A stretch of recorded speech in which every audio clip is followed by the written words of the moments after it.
I'm gonna tell us some pourquoi stories today. Pourquoi stories are stories that explain why things that happen around us, right?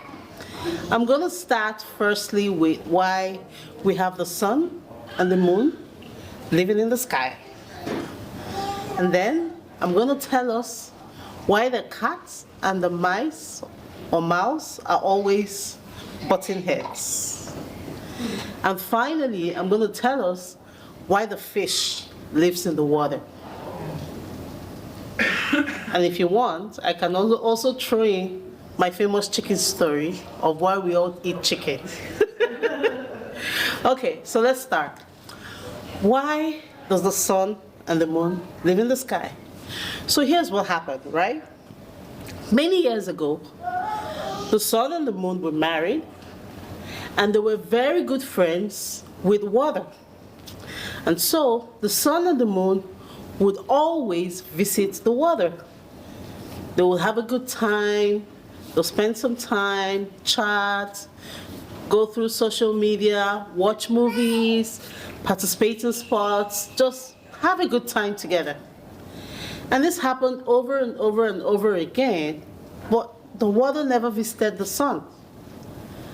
One day, the sun said to him, "My friend, you've never come to my house. Why is that?"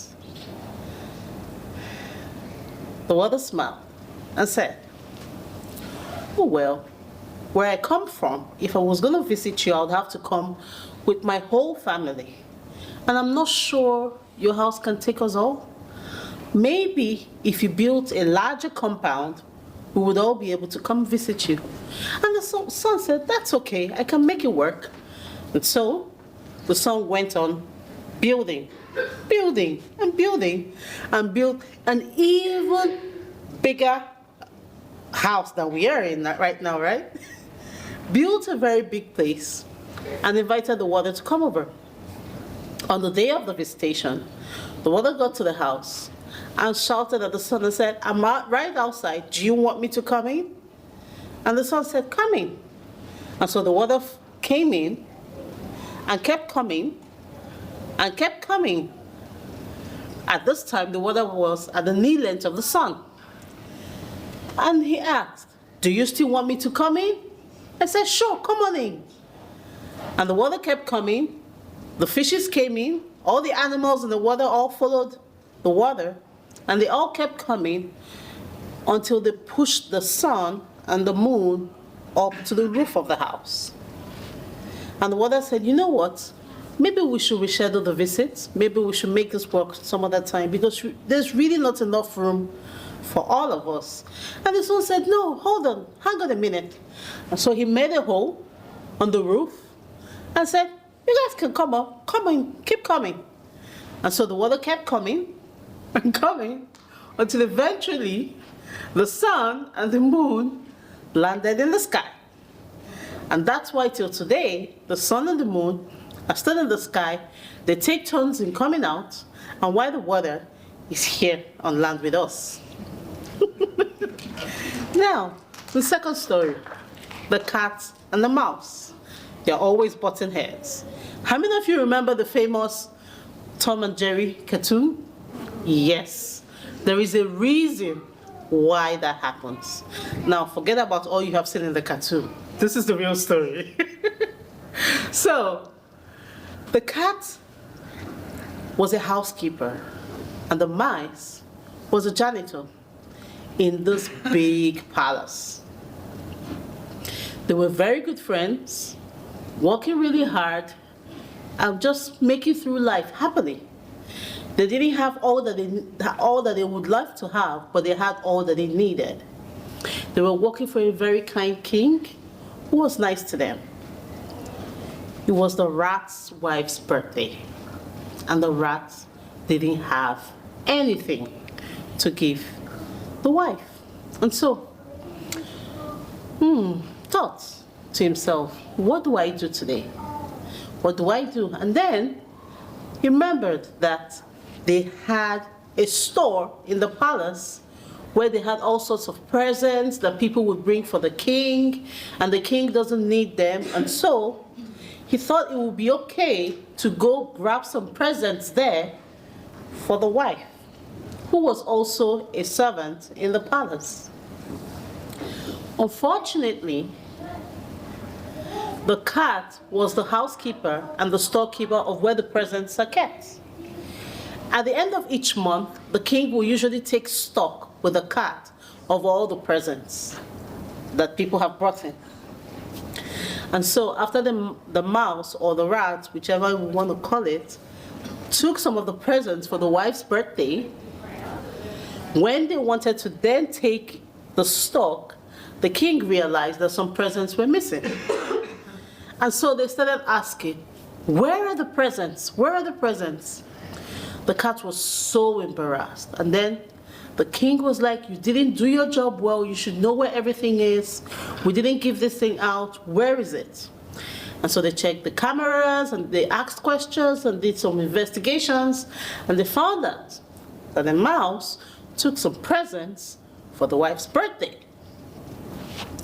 The cat was very upset. The king of the palace was even more upset. And he said, the cat failed in his job of not keeping the place properly. Otherwise, he would have known when the mouse came in to take the presents. And of course, the mouse didn't ask for permission to take those presents. And so he sent them off sent them both out of the palace and told them that they were never allowed to step foot into the palace. Now the cat was very, very, very upset about this. And that's why till today, he still chases the mice around. Anywhere they see themselves, they butt their heads. The third story tonight is, why does a fish live in water? Now, the fish used to be a land animal, lived on the land like the rest of the land animals. They lived peacefully, happily, and everybody thought that the fish was content. Well, until one day a stranger walks in and talks to the fish and says that he wants to buy a part of the land where all these animals lived in. And he was ready to offer an enormous amount of gold in exchange for the land. And the fish thought, that's a good opportunity for me to make a lot of gold and become the richest gold owner in the land.